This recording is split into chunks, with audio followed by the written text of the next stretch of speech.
Hi, this is Mary. Welcome to Kiss My Yarn. Today I'm going to show you how to do a purl stitch into an eastern mounted stitch, which means the leading leg of your stitch is in behind your needle.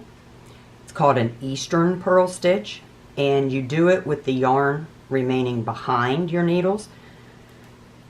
So let's get started. You bring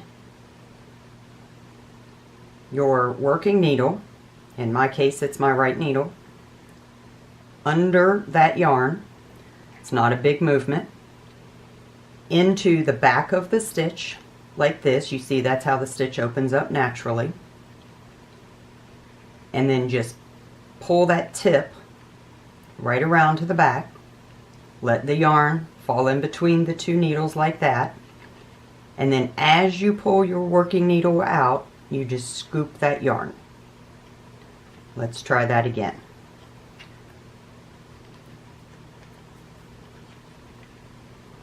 You just place your needle behind that stitch and pull it around like that, and then just scoop it out this way. Do it one more time.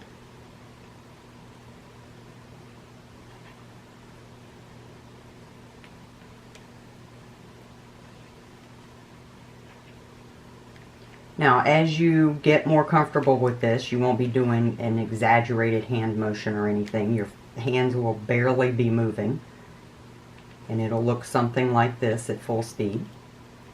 You are using both of your fingers on both hands, but not big wrist movements. This is sometimes helpful for people who have wrist problems.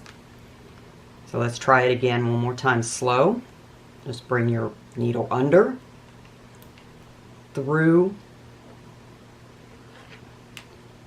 put the yarn in between the needles like that, and as you're scooping, you form that stitch. And there you have it. That is how to do the eastern purl stitch with the yarn in the back.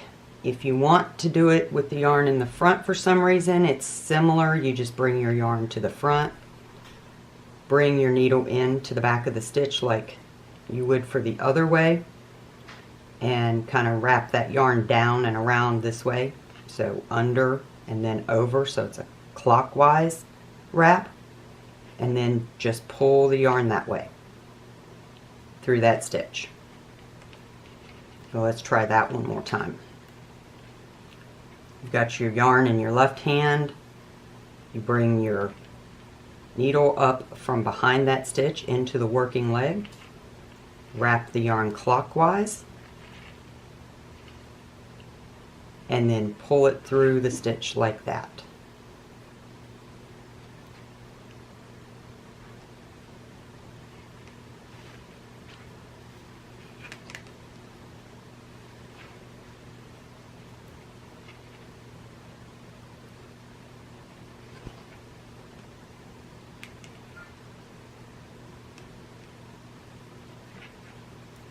Another slow motion from behind here.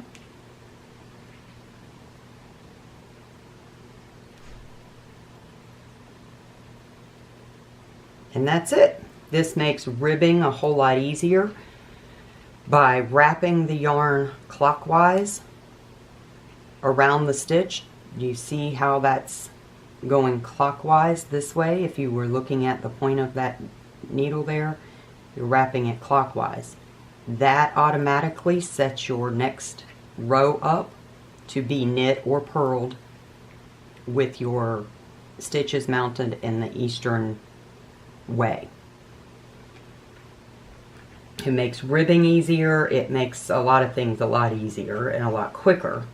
So it does take some practice. If you found this information useful, please hit the like button. Share it with other Eastern knitters that you know, or someone who is interested in learning to knit this way. Subscribe, because I will be doing a lot of Eastern knitting videos. Thank you for watching.